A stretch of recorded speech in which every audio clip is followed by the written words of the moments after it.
Hi guys and welcome back to the channel Deepak Yadav Education. Welcome to the Daily Hindu News and Editorial Analysis of 5th of March 2024. तो guys आज है तारीख 5 मार्च 2024 और है Tuesday. देखेंगे आज के द हिंदू कंप्लीट न्यूज़पेपर को एनालाइज करेंगे। बट लेक्चर में आगे बढ़ने से पहले अगर आपको इस लेक्चर का पीडीएफ चाहिए तो क्या करना है, सबसे पहले डाउनलोड करना है टेलीग्राम, देन उसके बाद जाके सर्च बॉक्स में टाइप करना Deepak Yadav education UPSC. As you can see guys आपको ये वाला चैनल मिल जाएगा, इस पर क्लिक करना और जाकर इस चैनल को ज्वाइन कर लेना। यहाँ से आप डेली बेसिस पे इस लेक्चर के पीडीएफ को डाउनलोड कर पाओगे। नाउ हमेशा की तरह हम लोग अपने लेक्चर को एक मैप के क्वेश्चन के साथ स्टार्ट करेंगे। तो आज आप सभी को मैप में जाकर देखना है बेल्जियम को कहाँ पर है एग्जैक्टली लोकेटेड, इसको अच्छे से मैप में देखना। देन उसके बाद आकर नीचे कॉमेंट सेक्शन में टाइप करना, जिससे कि आप लोग इसको लंबे समय तक याद रख पाओगे। साथ ही साथ एक क्वेश्चन सॉल्व करेंगे जो कि यूपीएससी प्रीवियस ईयर साल 2019 के प्रीलिम्स में पूछा गया था। डेली बेसिस पे हम लोग यहाँ पर एक प्रीवियस ईयर क्वेश्चन को भी सॉल्व करते हैं। क्वेश्चन क्या बोलता है, why is there a great concern about the microbeads that are released into environment.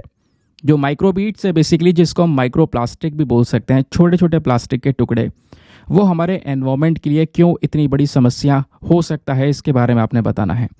क्योंकि ऑप्शन नंबर ए, क्योंकि ये बहुत ही ज़्यादा खतरनाक होते हैं हमारे मैरीन इकोसिस्टम के लिए। या फिर ऑप्शन नंबर बी, बोला जाता है ये बहुत ही ज़्यादा खतरनाक होते हैं कि भाई इनसे बच्चों में स्किन कैंसर हो सकता है। या फिर ऑप्शन नंबर सी, ये बहुत ही ज़्यादा छोटे साइज़ के प्लास्टिक्स होते हैं जो कि हमारी जो फसलें हैं, क्रॉप प्लांट्स हैं, वो इसको एब्जॉर्ब कर सकती हैं।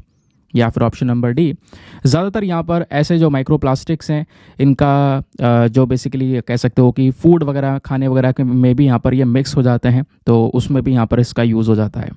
ठीक है, तो बताना यहाँ पर इन चारों में से कौन सी एक सबसे बड़ी चिंता है माइक्रोबीट्स को लेकर। थोड़ा सा लॉजिक लगाकर इस क्वेश्चन को आराम से सॉल्व किया जा सकता है दोस्तों। ठीक है, नाउ वैसे तो आपको इसका आंसर सभी को नीचे कमेंट सेक्शन में देना है, एटलीस्ट सभी को उसमें पार्टिसिपेट करना है, जैसे मैं आप लोगों से डेली बेसिस पे बोलता हूँ। बाय द वे, इसका जो करेक्ट आंसर है वो मैंने आपको टेलीग्राम पर प्रोवाइड करवा दिया है, वहाँ से भी आप इसको चेकआउट कर सकते हो। और अगर वहाँ पर आंसर नहीं मिलता है तो भी कोई परेशान होने की ज़रूरत नहीं है, क्योंकि वीडियो के लास्ट में हम इसके करेक्ट आंसर का डिस्कशन करेंगे। तो चलो शुभारंभ करते हैं और चलते हैं सबसे पहले थंबनेल वाले इंपॉर्टेंट आर्टिकल की तरफ। दोस्तों पहले मैं आपको बता दूं, आज हो सकता है साउंड थोड़ा सा लो आ रहा हो। रीज़न यह है कि मेरे थ्रोट में यार बड़े दिनों बाद पेन फिर से शुरू हो चुका है, कल रात से ही हो रहा है वो, तो उस चक्कर में मैं ज़्यादा तेज़ नहीं बोल पाऊँगा। बट होपफुली यहाँ पर आवाज़ क्लियरली आएगा और आप आराम से यहाँ पर उस वीडियो को चेक कर पाओगे। ठीक है, या फिर आराम से यहाँ पर उस वीडियो को सुन पाओगे। फिलहाल के लिए जब हम टॉपिक पर आएंगे तो यहाँ पर बात हो रही है चाइना के थ्रू बनाए हुए एक रोबोट की। दुनिया भर में बहुत सारे न्यूज़ आर्टिकल्स पब्लिश हो चुके हैं, ना केवल इंडिया में, पूरे वर्ल्ड में यहाँ पर चर्चा हो रही है कि चाइना गोलियां चलाने वाला एक रोबोट डॉग बना रहा है। और केवल एक रोबोट नहीं, ऐसे कई सारे रोबोट्स बनाए जाएंगे। तो क्या इसकी प्लानिंग आगे यह है कि इन रोबोट्स को युद्ध में उतारा जाएगा? तो ये जो टॉपिक है यही हमारे जीएस पेपर नंबर 4 एथिक्स के पॉइंट ऑफ व्यू से भी रेलिवेंट हो जाता है, जहां पर हम समझने की कोशिश करेंगे कि जो ये रोबोट्स हैं, क्या ये जो युद्ध है इसमें इस्तेमाल कर सकते हैं। वॉर्स में रोबोट को यूज़ करने से क्या फ़ायदे और क्या नुकसान हो सकते हैं, वो भी मैं आपको समझाने की कोशिश करूंगा। तो दोस्तों रोबोटिक डॉग्स की जो चर्चाएं हैं वो बहुत पहले से हो रही हैं, ऐसा नहीं कोई नया कॉन्सेप्ट है। लंबे समय से इस प्रकार के जो डॉग्स हैं, रोबोट्स हैं, वो तैयार किए जा रहे हैं। रशिया के पास में है, यूएसए के पास में है, इवन इंडिया ने यहाँ पर एक रोबोटिक जो म्यूल है वो तैयार किया है ना, पहाड़ों पर सामान चढ़ाने के लिए। बट ये गोली चलाने वाला रोबोट जो सटीक तरीके से यहाँ पर अपना निशाना लगाएगा, ये बेसिकली यहाँ पर चाइना ने डेवलप किया हुआ है। ये आप देख पाओगे इस पर बहुत सारे न्यूज़ आर्टिकल्स। फॉर एग्जाम्पल एक आर्टिकल ये है, अभी थोड़े दिनों पहले का है, कि China is making robotic dogs that can shoot. फिर उसके बाद ऐसे यहाँ पर और आर्टिकल्स आपको मिलेंगे, machine gun welding robot dogs are better sharp shooters, ऐसा यहाँ पर एक स्टडी ने क्लेम किया। ठीक है, इतनी बात दोस्तों आपको यहाँ पर समझ में आई। अब यहीं पर थोड़ा सा हम समझने की कोशिश करते हैं कि जो रोबोट्स हैं, क्या इनका इस्तेमाल करना युद्ध के अंदर, स्पेशली वॉर के अंदर, सही है। अब मैं आपको दोनों एस्पेक्ट बताऊंगा, क्योंकि आप यूपीएससी के लिए प्रिपेयर कर रहे हो, तो आपका जो माइंड है ना वो दोनों तरफ चलना चाहिए कि अगर फ़ायदे हैं तो यार इस चीज़ का नुकसान भी है, दोनों ही मुझे क्लियर होना चाहिए। ठीक है, वो चीज़ कहीं ना कहीं आपको एग्जाम में बहुत ही ज़्यादा हेल्प करेगी। तो जब बात करते हैं रोबोट्स का युद्ध में इस्तेमाल करने की, तो सबसे पहले हम बात करते हैं दोस्तों फेवर में जो आर्गूमेंट्स इस्तेमाल किए जाते हैं। लोगों का यहाँ पर कहना होता है कि भैया हाँ, रोबोट का इस्तेमाल करना युद्धों में सही है। क्यों? उनके क्या रीजंस है?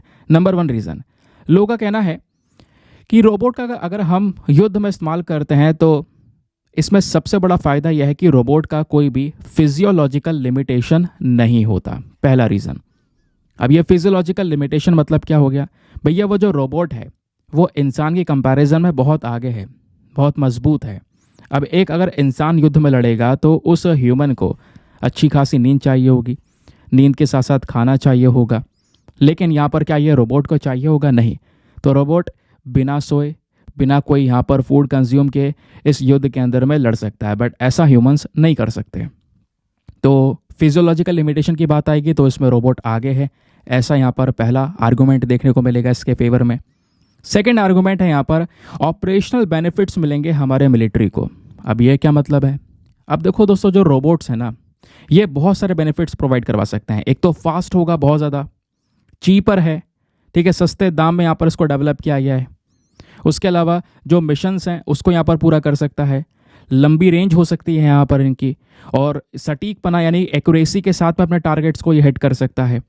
तो ये सारी चीज़ें रोबोट्स के अंदर में पाई जाएंगी, जो कि एक ह्यूमन से काफ़ी ज़्यादा आगे होंगी। आप इसको कह सकते हो ह्यूमन से ज़्यादा फास्ट हो सकता है रोबोट, उससे ज़्यादा एक्यूरेट हो सकता है। तो ये एक दूसरा फ़ायदा है। तीसरा यहाँ पर लोगों का थ्रू कहना है कि भैया एक और फ़ायदा हो सकता है, वो है minimising loss of human life. ये सही भी है कि भाई अगर ज़्यादा से ज़्यादा रोबोट्स का युद्ध में इस्तेमाल होगा तो इससे इंसान की जो जान है वो यहाँ पर कम होगी। नहीं तो फिर युद्ध में अपने अपने साइड से बहुत सारे लोग लड़ रहे होते हैं, उसमें कई लोगों की जान भी जाती है। तो दोस्तों यहाँ पर वो जो लॉस ऑफ ह्यूमन लाइफ है वो बहुत तेज़ी से कम हो सकता है, क्योंकि वो सारी की सारी चीज़ें हम रोबोट से कर रहे होंगे, तो जो भी डैमेज होगा वो रोबोट का होगा। तो ऐसा यहाँ पर आर्गुमेंट फेवर में है कि हाँ रोबोट का यूज़ करना सही है। लेकिन जैसे मैंने बोला, दोनों ही एस्पेक्ट आपको पता होना चाहिए। अब अगर हम दूसरी तरफ देखने की कोशिश करें कि भाई और क्या यहाँ पर हो सकता है, तो वॉर में रोबोट्स को इस्तेमाल करने के अगेंस्ट में क्या पॉइंट ऑफ व्यूज़ हैं? सबसे पहला पॉइंट ऑफ व्यू आपको यहाँ पर देखने को मिलेगा lowering threshold of entry into war. कहने का मतलब है जो रोबोट सोल्जर्स का हम इस्तेमाल करेंगे दोस्तों, ये थोड़ा सस्ता पड़ेगा हमें। इससे क्या होगा, जो वॉर है वॉर का कॉस्ट कम पड़ेगा, क्योंकि इसमें इंसान नहीं लड़ रहा होगा, रोबोट्स लड़ रहे होंगे। तो इससे यहाँ पर वॉर्स और ज़्यादा होने के चांसेस बढ़ सकते हैं, ज़्यादा वॉर्स होंगी फिर। और सबसे बड़ी बात दोस्तों, ये रोबोट है, इसमें कोई फीलिंग्स नहीं है, इमोशंस नहीं है, कोई चीज़ यहाँ पर ये फॉलो नहीं करेगा। जो नियम कानून वॉर के होते हैं उनको ये फॉलो नहीं करेगा। ह्यूमन होंगे तो यहाँ पर उसको फॉलो करेंगे। तो पहला यहाँ पर इसके अगेंस्ट में जो प्रोविज़न है वो ये देखने को मिलेगा। सेकंड है, अब ऑब्वियस ही बात है, एक मशीन है ये, चाहे कुछ भी हो, कितने भी सटीक तरीके से आपने बनाया हो, है तो वो मशीन ही, कभी भी धोखा खा सकती है। तो ऐसे वेपन्स दोस्तों कभी कभी यहाँ पर टारगेट में चूक कर सकते हैं, और इवन हो सकता है यहाँ पर जिसको अटैक करना हो उसके बजाय आम सिविलियंस के ऊपर ही अटैक कर दे, है ना। तो ये भी एक दूसरी प्रॉब्लम है। तीसरी सबसे बड़ी प्रॉब्लम क्या है? कन्वेंशंस ऑफ वॉर को इग्नोर करना। क्योंकि दोस्तों आपको पता है दुनिया भर में जो युद्ध हो रहे हैं या होते हैं, इसको लेकर एक प्रॉपर नियम कानून होता है जिसको फॉलो करना ज़रूरी है। बड़े बड़े कन्वेंशंस, बड़े बड़े अग्रीमेंट साइन हुए हैं, लेकिन क्या ये जो मशीन्स हैं वो इन कन्वेंशंस को फॉलो करेंगी? कभी नहीं। ये लगातार अत्याचार पर अत्याचार करती रहेंगी। ह्यूमन राइट्स जो है, मानवाधिकार जो है, उसका भी वॉयलेशन यहाँ पर मशीन्स के थ्रू किया जा सकता है। ये इसके अगेंस्ट में एक और रीज़न। फिर एक और यहाँ पर इसके अगेंस्ट में रीज़न है, वो है परसिस्टेंट रिस्क। सबसे इंपॉर्टेंट चीज़, क्योंकि यहाँ पर हम पूरे टेक्नोलॉजी का यूज़ कर रहे हैं, और टेक्नोलॉजी का यूज़ करने के साथ साथ हो सकता है इस रोबोट को हैक कर लिया जाए। अब भाई यहाँ पर अपनी सेना की साइड से लड़ने आया था, लेकिन इसको हैक कर दिया गया दूसरी साइड से। अब ये अपनी ही सेना के ऊपर यहाँ पे अटैक करना शुरू कर रहा है। तो हैक करके दोस्तों कहीं ना कहीं उसकी खुद की सेना के खिलाफ यहाँ पर इसको लड़वाया जा सकता है। ये भी एक सबसे बड़ी प्रॉब्लम आपको देखने को मिल जाती है। तो रोबोट्स में मैंने आपको दोनों ही आर्गूमेंट्स बता दिए कि भाई वॉरफेयर में इस्तेमाल करना सही है तो वो पॉइंट ऑफ व्यूज़, गलत हैं तो वो वाले पॉइंट ऑफ व्यूज़। ठीक है, बाकी आप क्या सोचते हो? आप अपने पॉइंट ऑफ व्यूज़ को नीचे कमेंट सेक्शन में ज़रूर से लिख सकते हो। ठीक है, चलिए आगे आते हैं नेक्स्ट आर्टिकल पर। ये जो टॉपिक है, पहले हमारी कुछ शॉर्ट न्यूज़ हैं चर्चाओं में, उन शॉर्ट न्यूज़ को कवर करना ज़रूरी है, क्योंकि मैं आपको बता चुका हूँ ये जो वीडियो है हमारी, ये ऑल इन वन वीडियो है। ये वीडियो एक ऐसी वीडियो है जिसमें short news, very short news, editorial, long news, mains question, हर एक चीज़ यहाँ पर फ्रेम करके दी जाती है। तो इधर उधर भागने की ज़रूरत नहीं है। कई लोग मुझसे डिमांड करते हैं डेली बेसिस पे कि सर जो करंट अफेयर के आर्टिकल्स हैं प्लीज़, जैसे आप बीच में क्वेश्चंस लगा रहे थे वैसे क्वेश्चंस लगाया करो। तो प्लीज़, मैं आपको बता चुका हूँ यार, मैं आपकी डिमांड को फॉलो कर रहा था, बट कभी कभी ना वीडियोस बनाने में शेड्यूल के अंदर में कुछ ऊपर नीचे हो जाता है, तो क्वेश्चन लग पाते हैं और नहीं लग पाते हैं। तो अभी पिछले कुछ समय से क्वेश्चन नहीं लग रहे थे, बट होपफुली कल से मैं यहाँ पर इन क्वेश्चंस को लगा दूंगा, तो आप आराम से यहाँ पर उन क्वेश्चन को भी अटेम्प्ट कर पाओगे। ठीक है, आपकी एक प्रैक्टिस होती रहेगी साथों साथ में। फिलहाल के लिए जो टॉपिक है शॉर्ट न्यूज़ में, यहाँ पे हम बात करने वाले हैं जैकरेंदा ब्लूम के बारे में। तो दोस्तों, मैक्सिको के अंदर में इस समय कुछ ऐसा नज़ारा दिखाई दे रहा है, पेड़ों पर पर्पल कलर के इस प्रकार के जो फ्लावर हैं वो यहाँ पर नज़र आएंगे। एक फ़ोटो ये भी है, अगर आप ये टाइप करोगे गूगल पर तो आपको ऐसे ही और भी बहुत सारे सुंदर सुंदर फोटोज़ जो है वो मिल जाएंगे। तो अभी न्यूज़ क्या है, मामला क्या है? खबर यह है कि यहाँ पर जो जैकरेंदा ट्रीज़ हैं, ये वाले पेड़ का नाम है ये मैक्सिको के अंदर जो ये पेड़ हैं दोस्तों, इस बार इसमें जल्दी इस तरीके से फूल वगैरह खिलकर आ चुके हैं। ठीक है, जिसकी वजह से यहाँ पर लोग थोड़ा सा चिंतित हैं, साइंटिस्ट थोड़े से चिंतित हैं कि भाई यहाँ पर ऐसा कैसे हो गया, आपकी बार जल्दी यहाँ पर हो गया ये मामला, रुक कर होना चाहिए था बट जल्दी फूल खिले। तो उसके बारे में यहाँ पर कुछ चीज़ें हैं कि क्या कहीं ना कहीं यहाँ पर ये क्लाइमेट चेंज की वजह से तो नहीं है, क्लाइमेट चेंज एक मेन कारण तो नहीं है, तो इसके बारे में इन्फॉर्मेशन आएगी। बट न्यूज़ क्या है, वो खबर क्या है, वो मैंने आपको बताया। लेकिन केवल इस खबर से क्या एग्जामिनेशन में काम हो जाएगा, नहीं हो पाएगा। इसके अलावा आपने बेसिक डिटेल्स पता होनी चाहिए। जैसे इस टॉपिक के अंदर में इस पेड़ की बात की गई है, तो इस पेड़ के बारे में हर एक बेसिक डिटेल पता होगी, तभी आप प्रीलिम्स का कोई क्वेश्चन सॉल्व कर पाओगे। तो दोस्तों, यहाँ पर ये आर्टिकल हमारा जीएस पेपर नंबर 3 एनवायरमेंट के पॉइंट ऑफ व्यू से भी इंपॉर्टेंट है। तो बात हो रही थी जैकरेंदा के बारे में। तो एक फ्लावरिंग प्लांट है, एक ऐसा प्लांट जिस पे बहुत सारे फूल निकलते हैं। ये एक फैमिली से बिलोंग करता है जिस फैमिली का नाम है बिगनोनियाकेई। इसके ओरिजिन की बात करेंगे तो दोस्तों, ये वाला जो पौधा है, ये वाला जो प्लांट है, ये ट्रॉपिकल और सब ट्रॉपिकल रीजन्स में देखने को मिलेगा, specially central America, south America और सबसे ज़्यादा अमेरिका में जो फ्लोरिडा नाम की जगह है, कैलिफोर्निया है, वहाँ पर बहुत ज़्यादा मात्रा में इस प्रकार के आपको ये पेड़ देखने को मिलेंगे। क्योंकि अमेरिका के नीचे ही तो मैक्सिको है ना भाई, मैपिंग के बारे में आपको पता होगा, अमेरिका के नीचे ही मैक्सिको है, वहीं आसपास के रीजन में इस प्रकार के जो प्लांट्स इनकी ग्रोथ होती है, वहीं से ये प्लांट बिलोंग करता है। इनके कैरेक्टरिस्टिक्स की बात करेंगे तो जैसे मैंने बताया, बहुत ही ज़्यादा सुंदर, बहुत ज़्यादा घने पर्पल कलर के जो ये फ्लावर्स है वो देखने को मिल जाते हैं। ठीक है, और ऐसे बहुत पूरा का पूरा जो पेड़ है वो कवर हो जाता है इस पर्पल फ्लावर से। अब क्वेश्चन यहाँ पर यह है कि इस प्लांट का इंपॉर्टेंस क्या है, महत्व क्या है? तो दोस्तों, बात यह है कि ब्राज़ील और साउथ अफ्रीका के अंदर ये जो पेड़ हैं, इनका एक कल्चरल सिग्निफिकेंस है। वहाँ पर उनकी एक सांस्कृतिक तौर पर इंपॉर्टेंस देखा जाता है। ठीक है, बताया जाता है कि जब ये फूल खिलते हैं, झड़ते हैं, तो स्प्रिंग आ गया है, इस चीज़ को दर्शाया जाता है। बट अब की बार ये काम अभी से ही हो गया, इसी वजह से तो इसके ऊपर थोड़ा बहुत जांच करने की बात की जा रही है। ठीक है, उसके अलावा दोस्तों, ये जो पेड़ है ना, इसको एज अ नेचुरल रेमेडी भी यूज़ किया जाता है। यानी कई सारे उपायों के लिए, बीमारियों के लिए, किसी को बैक्टीरियल इन्फेक्शन हो गया है या साइफिल हो गया है या ल्यूकेमिया से कोई गुजर रहा है, तो ऐसी बीमारी को ट्रीट करने के लिए भी ये जो पौधा है, ये जो पेड़ है, वो काफ़ी लाभदायक माना जाता है। उसके अलावा इस पेड़ की जो स्पीशीज़ हैं, इसके जो आप कह सकते हो लकड़ी है, उसमें लाइटनेस है, हल्की होती है, बहुत मजबूत होती है ना, ये हमको देखने को मिलेगा। तो फर्नीचर वगैरह भी इससे बढ़िया तरीके से बना सकते हैं, जिससे फर्नीचर मजबूत भी बनेगा और हल्का भी रहेगा। घर में डेकोरेशन के पर्पस के लिए भी यहाँ पर इन लकड़ियों का यूज़ किया जाता है। और फिर अपार्ट फ्रॉम दिस, ये जो पर्टिकुलर ट्री है, इसका एक इकोलॉजिकल इंपॉर्टेंस भी है। इकोलॉजिकल इंपॉर्टेंस कैसे है? तो जब ये पेड़ खिलते हैं ना, तो यहाँ पर बहुत सारी जो हमिंग बर्ड्स हैं वो आती हैं, बैठती हैं। बहुत सारी जो यहाँ पर बीज हैं, मधुमक्खियाँ हैं, वो यहाँ पर इन पेड़ों के प्रति काफ़ी अट्रैक्ट होती हैं। ठीक है, अब जैसे जैसे इसमें फ्लावरिंग चेंज होती रहती है, इसके बेसिस पर जो ये बर्ड्स हैं और जो बीज हैं, इनकी पॉपुलेशन ऊपर नीचे होती रहती है। तो एग्जामिनेशन के लिए जो ट्रीज़ हैं इंपॉर्टेंट है, स्पेशली लोकेशन ध्यान रखिएगा। नाउ आते हैं नेक्स्ट टॉपिक पर। ये वाला आर्टिकल हमारा GS paper number 3 defence and security के पॉइंट ऑफ व्यू से बहुत इंपॉर्टेंट है। यहाँ पर बात हो रही है एक अभ्यास की, एक एक्सरसाइज की। उस अभ्यास का नाम है समुद्र लक्ष्मण। तो समुद्र लक्ष्मण क्या है दोस्तों, ध्यान रखिएगा प्लीज़, क्योंकि ऐसे क्वेश्चंस यूपीएससी क्या वनडे एग्जामिनेशंस के अंदर पूछे जाते हैं कि यह अभ्यास भारत ने कौन से देश के साथ में कंडक्ट किया है। ठीक है, तो न्यूज़ क्या है मैं आपको बता देता हूँ। Indian navy and the royal Malaysian navy, तो भारत और मलेशिया की बात हो रही है। इन दोनों देशों के बीच में इस अभ्यास को कंडक्ट किया जाता है, बिल्कुल सही बात है। तो इन दोनों देशों ने मिलकर अभी इस बायलैटरल एक्सरसाइज में पार्टिसिपेट किया, जिसको नाम दिया गया समुद्र लक्ष्मण। और दोस्तों यहाँ पर ये जो एक्सरसाइज है ये 28 फरवरी से 2 मार्च तक चली। वैसे आज 5 मार्च है, ठीक है। अभी फिलहाल के लिए अभ्यास खत्म हो चुका है। नाउ अब इस अभ्यास के बारे में थोड़ा और डिटेल से जानते हैं। इस अभ्यास का मेन मकसद क्या है? जब भी किसी भी देश के साथ में कोई अभ्यास हो रहा है तो उसका मेन मकसद है दोनों के बीच में जो डिफेंस रिलेशंस हैं, संबंध है, उसको मजबूत करना। अब सिंपल सी बात है, यहाँ पर भारत की नेवी और मलेशिया की नेवी के बीच में अभ्यास हो रहा है, तो हम दोनों की नेवी के बीच के जो कनेक्शंस हैं वो और इम्प्रूव होंगे और ज़्यादा मजबूत होंगे, ठीक है। एडिशन की बात करेंगे दोस्तों, तो ये जो अभ्यास है ये तीसरा एडिशन है। ऐसे लगातार सेशंस होते हैं, तो ये 3rd एडिशन था इस बार अभ्यास का, ये भी ध्यान रखिएगा इसके बारे में।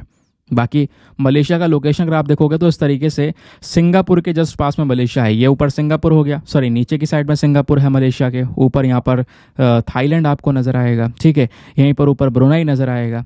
मलेशिया की कैपिटल है कुआलालंपुर, ये आपको दिखेगी। इंडोनेशिया आपको यहाँ पर नज़र आएगा। तो ये सारी कंट्रीज़ इसके आसपास हैं। तो मलेशिया कहाँ पर है? हमारे साउथ चाइना सी के पास में ही लोकेटेड है, ठीक है। बात क्लियर होगी दोस्तों। सबसे इंपॉर्टेंट चीज़ आपने क्या ध्यान में रखनी है कि भाई यहाँ पर इंडिया की नेवी गई और मलेशिया की नेवी आई, दोनों ने मिलकर इस अभ्यास में पार्टिसिपेट किया, तो दोनों के लड़ाकू जहाज़ होंगे, तभी तो यहाँ पर अभ्यास होता है साथ में मिलकर। तो बिल्कुल ध्यान रखिएगा। भारत की साइड से जो जहाज़ गया है वो है इंडियन नेवल शिप किल्टन, यानी INS किल्टन, और मलेशिया की साइड से उनका खुद का रॉयल मलेशियन शिप KD लेकर, ठीक है। तो KD लेकर उनका जहाज़ है और INS किल्टन भारत का जहाज़ है। क्लियर? आगे आते हैं। नाउ आगे बढ़ने से पहले दोस्तों एक इंपॉर्टेंट इन्फॉर्मेशन, अगर आप लोग हमारे पेड ग्रुप्स को ज्वाइन करना चाहते हो तो आपके पास में एक बढ़िया मौका है इसको ज्वाइन करने का। यहाँ पर आपको डेली बेसिस पे करंट नोट्स के PDF वगैरह प्रोवाइड करवाए जाते हैं। फॉर एग्जांपल जैसे अभी हम ये आर्टिकल डिस्कस कर रहे हैं ना, इन आर्टिकल से ज़्यादा इंपॉर्टेंट क्या है? ये बैकग्राउंड डेटा। ये सारी चीज़ें अगर आप देखोगे दोस्तों तो इस PDF में जो भरी हुई है, इसको आप लिखने बैठोगे, नोट्स बनाने बैठोगे तो बहुत ही ज़्यादा परेशानी होगी। परेशानी के साथ साथ आपका 1 घंटे का वीडियो नोट्स बनाते बनाते 3 घंटे में बदल जाएगा। बाकी की पढ़ाई फिर कब होगी? स्टार्टिंग पोर्शन कब कवर करोगे? तो उसका एक बेहतरीन सोल्यूशन यह है कि जितना भी कंटेंट, जितना भी नोट्स इस पूरे क्लास में आपको दिए जाते हैं, पढ़ाए जाते हैं, उन सब का रेडीमेड प्रिंटेड नोट्स आपको यहाँ पर अवेलेबल करवाए जाते हैं इस पेड ग्रुप में। एक ऐसा PDF जिसका आप प्रिंट आउट वगैरह निकलवा सकते हो, ठीक है। हिंदी इंग्लिश दोनों भाषाओं में होता है। सबसे इंपॉर्टेंट बात दोस्तों, इस ग्रुप को ज्वाइन करने से फ़ायदा यह है कि यहाँ पर आपका सारा कंटेंट सिक्योर रहता है, डेट वाइज पड़ा रहता है। तो आपने PDF कलेक्ट करने की जो दिक्कत है वो सब खत्म हो जाती है। भाई मैं कलेक्शंस कैसे करूँ PDF का, कितना कलेक्ट करूँ, क्योंकि यहाँ पर बात 2-4 महीने की नहीं है, 1.5-2 साल के करंट अफेयर्स कवर करने हैं। सारे PDFs आपको इस ग्रुप में मिलेंगे, डेट वाइज मिलेंगे। किसी भी तारीख का PDF उठाओ, पढ़ो, डिलीट कर दो, अनलिमिटेड ऑप्शन है, स्टोरेज का कोई इशू नहीं है। और उसके बाद दोस्तों इस ग्रुप में ज्वाइन करने का जो फ़ी पेमेंट है वो भी बहुत मिनिमम है, just 499 for the lifetime access. या जब तक आपका सिलेक्शन ना हो जाए तब तक आप 499 में इस ग्रुप को ज्वाइन करके रख सकते हैं। और गारंटी है कुछ दिनों बाद आपका अमाउंट रिकवर हो जाएगा, आपको खुद भी फील होगा, लेकिन जो इसके बेनिफिट्स है वो आपको बरकरार आगे मिलते रहेंगे। ग्रुप को ज्वाइन करने के लिए क्या करना होगा? व्हाट्सएप पर जाना, यहाँ पर आपको एक नंबर दिया गया है 8534873368। इस नंबर पर मैसेज कर देना कि हाँ I want to join this group. इस प्रकार का आप एक मैसेज कर देना, आपको वहाँ पर रिप्लाई मिलेगा, पेमेंट का प्रोसेस दिया जाएगा। और पेमेंट के प्रोसेस से ज़्यादा इंपॉर्टेंट आपको डेमो वीडियो का लिंक भी दिया जाएगा। आप पूरे डेमो वीडियो को पहले चेक कर लेना, मुझे कैसे फ़ायदे मिलेंगे, कैसे मैं इन फ़ायदों को भरपूर मात्रा में इस्तेमाल कर सकता हूँ। अपने आप को सेटिस्फाई करने के बाद में जाकर ये इन्वेस्टमेंट आप कर सकते हैं। नाउ हमेशा की तरह यार एक छोटी सी रिक्वेस्ट भी आपके साथ में रहती है कि प्लीज़ मेक श्योर क्या कीजिए, वीडियो पे जो लाइक का बटन है उसको प्रेस कर दिया करो यार। 5000 लाइक्स का हमारा टारगेट होता है, जिसको प्लीज़ आप अचीव करवा सकते हैं। चलिए आगे आते हैं। एक और इंटरेस्टिंग टॉपिक, यहाँ से भी ना डायरेक्टली प्रीलिम्स में क्वेश्चन बन सकता है। एक अटैक चर्चा में है जिसको बोला जा रहा है जूस जैकिंग अटैक। अब ये जूस जैकिंग अटैक है क्या? ये बेसिकली एग्जाम के लिए तो टॉपिक इंपॉर्टेंट है, साथ ही साथ में अवेयरनेस के लिए भी बहुत ही ज़्यादा ज़रूरी है। जिस तरीके से डिजिटाइजेशन हो रहा है, लगातार साइबर अटैक्स बढ़ रहे हैं, तो हमें उतनी ही ज़्यादा सतर्कता प्लस अपने आप की प्रोटेक्शन करनी होगी। तो मामला क्या है? तो दोस्तों रिसेंटली यहाँ पर एक न्यूज़ आई है कि जो रिजर्व बैंक ऑफ इंडिया है, इन्होंने एक वार्निंग दी है मोबाइल फ़ोन यूज़र्स को। तो आपको, मुझको, हर एक जो मोबाइल फ़ोन यूज़र है उसके पास में वार्निंग आई है कि भाई जो जूस जैकिंग है इससे आप कैसे बच सकते हो। और जूस जैकिंग एक प्रकार का मोबाइल हैक करने की टेक्निक है जिसमें आराम से कोई भी इंसान बेवकूफ़ बन सकता है। अब सवाल नंबर 1, आखिरकार जो ये जूस जैकिंग है वो है क्या? पहले दोस्तों ये जो टर्म है, ये जो वर्ड है जूस जैकिंग, ये आया कहाँ से? सबसे पहली बार इस टर्म को यूज़ किया गया था साल 2011 में। एक इन्वेस्टिगेटिव जर्नलिस्ट थे ब्रायन क्रेप्स, इन्होंने यहाँ पर ये टर्म दिया। अब बात है कि भैया ये है क्या, तो एक प्रकार का साइबर अटैक है। सीधा आपके मोबाइल फ़ोन में ये अटैक होकर आपके मोबाइल फ़ोन की इन्फॉर्मेशन निकालकर एक हैकर को दे सकता है। तो एक प्रकार का साइबर अटैक है जहाँ पर जो हैकर होता है वो क्या करता है, जो पब्लिक यूएसबी चार्जिंग पोर्ट्स हैं इनमें मैनिपुलेशन करता है, इनमें कुछ चेंजेस कर देता है। कहने का मतलब है, आप दोस्तों एयरपोर्ट्स पर जाते होंगे, साथ ही साथ में होटल्स में देखा होगा, शॉपिंग सेंटर्स होंगे, तो वहाँ पर इस तरीके के चार्जिंग पॉइंट्स बने हुए हैं। ठीक है, अब ये चार्जिंग पॉइंट्स ऐसे पब्लिक वाले बने हुए हैं, ये आप देख पाओगे, है ना। और कई जगह पर जो केबल है वो पब्लिकली अवेलेबल है, वो वही वाला केबल लगा हुआ है। ठीक है, आप अपना चार्जर भी नहीं लगाते हो, बस केबल सीधा उसमें से लगा हुआ है। ठीक है, बस इसमें तो चार्जर लगा हुआ है, ऐसे खुद यहाँ पर ऑटोमेटिक केबल भी सेट होते हैं, यूएसबी केबल्स। तो यहाँ पर क्या होता है कि जो हैकर है वो क्या करता है, इन पब्लिक वाले यूएसबी चार्जिंग पोर्ट्स में कुछ चेंजेस कर देगा, और चेंजेस करने के बाद में जैसे ही आप यहाँ पर वो केबल अपने मोबाइल फ़ोन में लगाओगे, अब वो जो यहाँ पर बेसिकली कह सकते हो कि जो जैसे आप ये केबल अपने मोबाइल फ़ोन में लगाओगे, आपका मोबाइल फ़ोन उससे डिवाइस उससे कनेक्ट हो जाएगा। कनेक्ट होते ही यहाँ पर सीधा जो मालवेयर है वो आपके फ़ोन में पहुँच जाएगा। ठीक है, फ़ोन में पहुँचने के बाद में आपकी फ़ोन की इन्फॉर्मेशन उस हैकर को मिलेगी। फिर हैकर क्या करता है, इस चीज़ का इस्तेमाल करता है। कई सारे जो यूज़र्स हैं, कई सारे मोबाइल फ़ोन यूज़र्स हैं, वो अगर इस तरीके से यहाँ पर चार्जिंग पॉइंट जो पब्लिक वाले चार्जर इस्तेमाल करते हैं, तो अगर वो यूज़ कर रहे हैं तो उनके फ़ोन का पासवर्ड, क्रेडिट कार्ड की डिटेल्स, उनके एड्रेसेस, ये सारा डेटा यहाँ पर वो निकाल सकते हैं डिवाइस से। ठीक है, अब कॉमन प्लेसेस कौन कौन सी हैं मैं आपको बता चुका हूँ। ऐसे इंसिडेंट ज़्यादातर आपको जो एयरपोर्ट्स हैं, होटल्स हैं या शॉपिंग सेंटर हैं, वहाँ के चार्जिंग पॉइंट में ज़्यादातर देखने को मिल सकता है। कॉमनली लोगों को क्या पता कि भाई ऐसा भी कुछ हो जाएगा, वो तो यहाँ पर चार्जिंग करनी है, उनको अर्जेंट है तो यहाँ पर वो लगा लिए। बट ऐसे में बहुत बड़ी प्रॉब्लम्स भी हो सकती हैं। ठीक है, तो पब्लिकली वाले यूएसबी वाले जो चार्जर्स हैं, ठीक है, अब केबल नहीं लगा होता, फिलहाल यहाँ पर केबल आप सेट कर रहे होते, तो इस प्रकार के जो ये पोर्ट्स हैं ये खतरनाक साबित हो सकते हैं।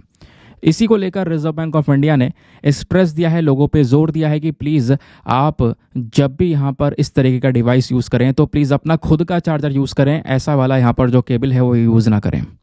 ठीक है, तो ये करना ज़रूरी है ताकि एक इंसान बच सके इस प्रॉब्लम से।